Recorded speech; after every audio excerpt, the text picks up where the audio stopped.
I hate doing sales. Always have too. It was my least favorite part about working on the family business with my dad. And if I'm being honest, it's the least favorite aspect of running my own web design business today. But sales is essential.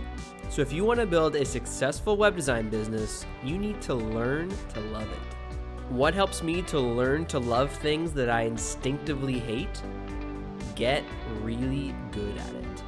One of the best books I've ever read is called Never Split the Difference by Chris Voss, one of the FBI's all-time top hostage negotiators. It is absolutely jam-packed with interesting stories and real actionable negotiation tactics that you can use both in your day-to-day life and in your business. Many of the strategies mentioned here have come from this book.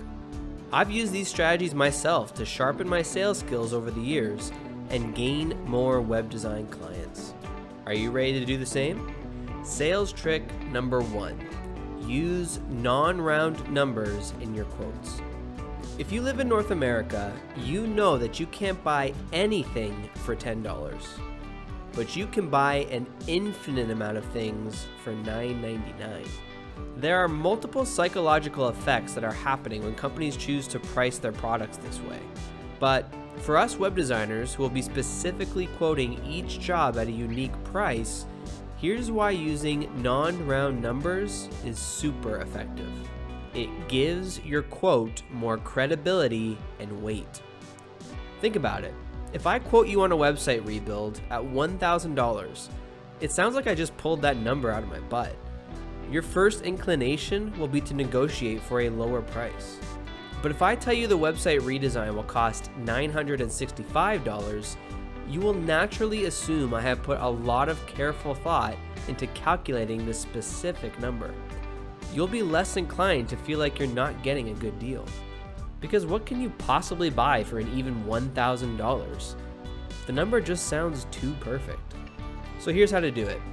Simply chop a few dozen bucks off of all of your quotes and notice the difference in the responses you receive. Sales trick number 2, the 7-38-55% rule. The 7-38-55% rule is the result of a UCLA study that breaks down like this. 7% of a message comes from the words we choose. 38% comes from our tone of voice. And 55% comes from our face and body language. The words we choose only account for a mere 7% of the emotional reaction we receive from the person we are communicating with. Granted, this study was done under very specific circumstances that don't necessarily apply to every aspect of our lives, but you can bet your MacBook that it applies to selling websites. Empathetic communication is one of the most important web design skills you can master. Tone of voice and body language are critical components of empathetic communication. But what if you spend most of your time communicating via text-based communications, like email? Can you apply the 7-38-55% rule in written communication? Absolutely. This is where injecting your personality into your brand becomes ever so useful. What do you think they invented emojis for? Here's how to do it. Inject warmth and empathy into every form of communication. If you're writing, write like you speak. Add emojis to indicate the tone of your voice. If you're feeling really bold, respond to every sales lead with a quick video reply, rather than another generic email or message. With video, you'll easily be able to incorporate an attractive tone of voice and effective body language into your communication. Sales trick number 3, use calibrated questions. Calibrated questions are questions that have no fixed answers. You can't simply respond to them with a yes or no. They require the recipient to put in a great deal of thought to find a solution, all while providing the illusion that they are in control. Confused? Allow me to explain. Calibrated questions always start with what are known as the reporter questions. Who, what, where, when, why, and how. The most effective calibrated questions are ones that start with what and how. To use calibrated questions effectively, 1. decide where you want the conversation to go. For this purpose, we want it to end in a web design sale. 2, design questions that will take your recipient down that path. And 3, avoid asking any question that can be answered with a simple yes or no. It really is that simple. Here are some examples of how you can use calibrated questions to negotiate with your web design leads. Instead of saying, "Does this quote work for you?" you could say, "How does this price feel to you?" Instead of, "Does this look like something you would like?" you could say, "How does this look to you?" Instead of, "Don't you think we should have a signed contract for the project?" you could say, "What will we do if we get off track?" Instead of, "Why did you do it that way?" you could say, "What caused you to do it that way?" Instead of, "Do you think this sounds reasonable?" you could say, "How am I supposed to do that?" All of these questions turn the table on your recipient. If they make a request or demand that is unreasonable to you, these questions will simply put the solution making in their hands. They may even come to realize how unfair their demands are themselves. Here's how to do it. Only ask the reporter questions, or even better, questions that start with what or how.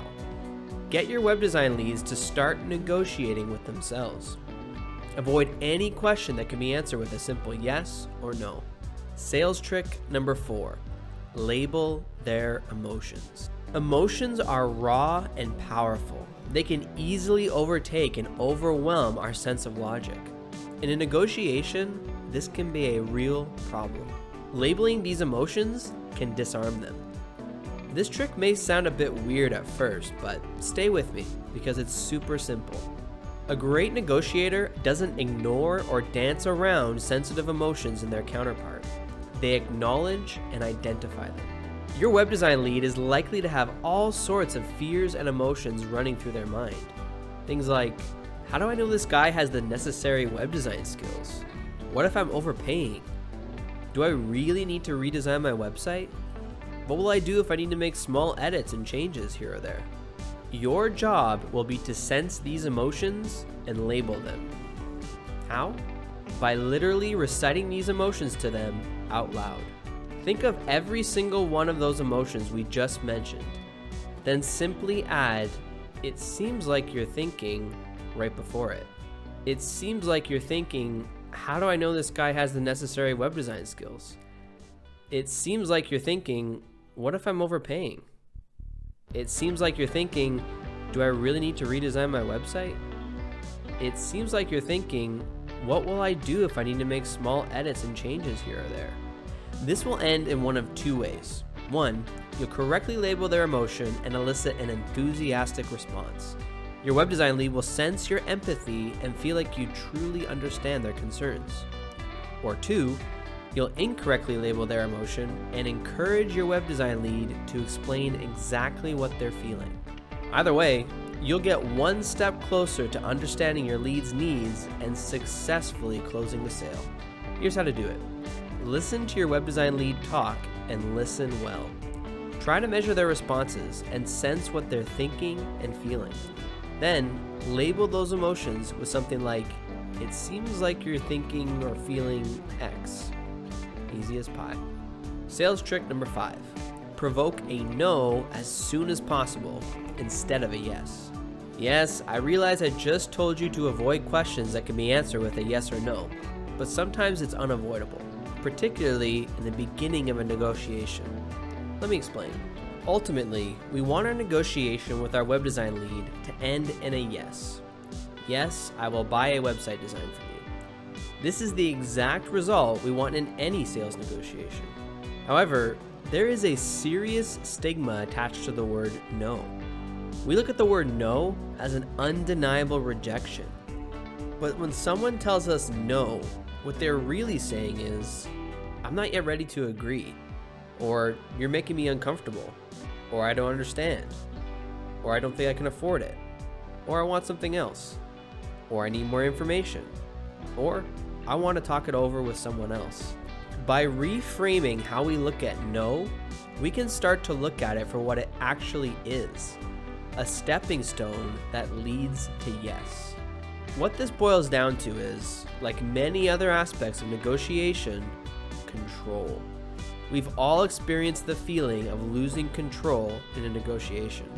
If you're negotiating to get a better deal on that hot new car, and the salesman gets you to say yes to an easy question right from the start, you're immediately put on the defensive. You're suspicious of every question that follows after that.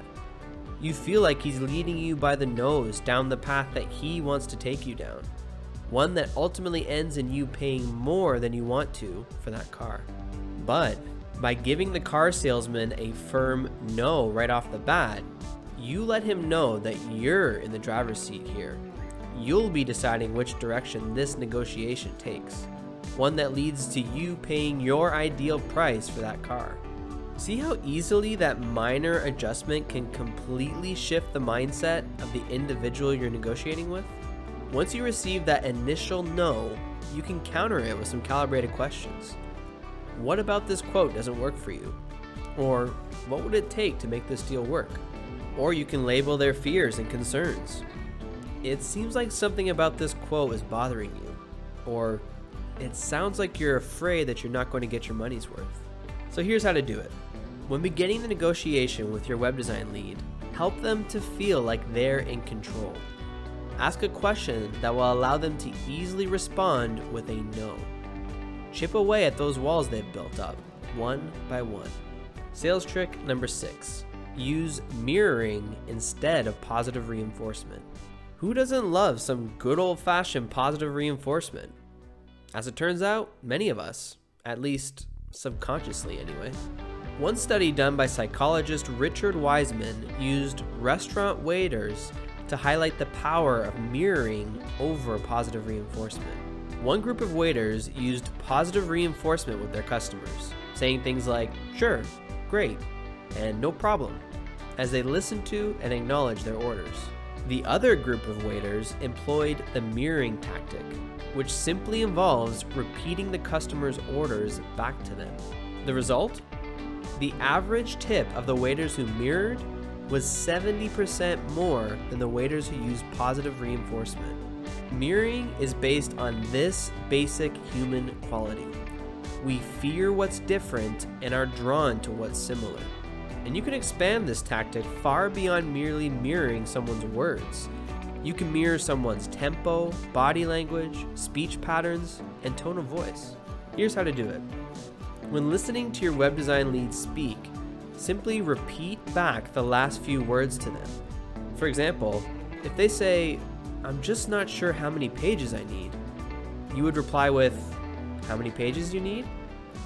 This immediately tells them you're listening and invites them to expand upon what they mean by providing more detailed information. Sales trick number 7, stay far away from fair. Anything even remotely resembling the concept of fair or unfair should be avoided. Focusing on fairness is completely emotional and invites comparison. Comparison breeds nothing but negativity and lack of perspective. Robin Williams, in his prime, commanded as much as $8 million for a role in a single film. For the animated movie Aladdin, in which he voiced the genie, he offered to do it for a measly $75,000. He did this because he didn't believe the movie would be that popular, and he wanted to leave something nice behind for his kids. Then the movie became a $500 million smash hit, and Williams was furious. He demanded that Disney give him a fair share of the profits. Why was he so angry? After all, he was the one who had agreed to do the film at such a steep discount. He was upset at the perceived unfairness of it all. Why should he only receive pennies on something that he directly contributed to its success?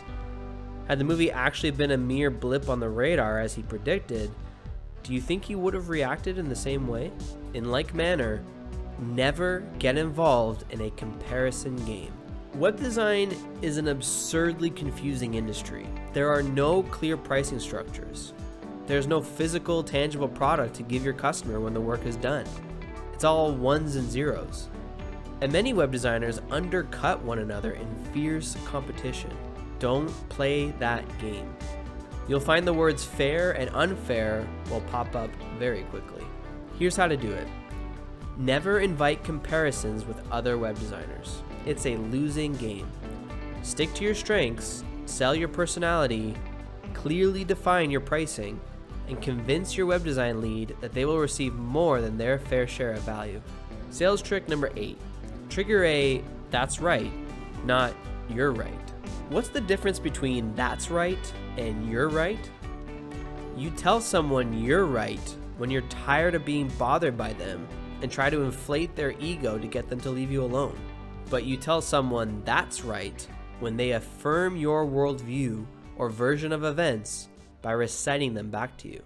This is why you need to get your web design lead to say "that's right" instead of "you're right." And it's also why it usually comes towards the end of a negotiation. We're at the final stretch here. It's time to bring home the bacon. Here's how to do it. Summarize exactly everything you and your web design lead have discussed. More importantly, summarize your interpretation of what it is your web design lead is looking for in a website. Then finish it with, how does that sound? If you receive a resounding "that's right," or something along those lines, then you know you've done your job well. Psychology will only take you so far. Sales is hard. In fact, it may just be the most difficult part about running your own web design business. But naturally, it's also the most important part. No sales means no clients, means zero cash. You constantly need to be sharpening your sales skills. Learning psychological tricks is great and all, but it's important to remember that people buy from people. You might have noticed that most of these psychological tricks, let's not even call them tricks, let's call it strategies. Psychological strategies stem from the same basic human desires. The desires to be heard, to be understood, to trust, to make genuine human connections are things that we all share. What we just discussed is not a substitution for those things. They're not meant to replace qualities like empathy, kindness, trust, and selflessness. They should be used to enhance those qualities. This is not manipulation, it's amplification. Try using some of these psychological sales tricks in your next web design negotiation and let me know how it goes.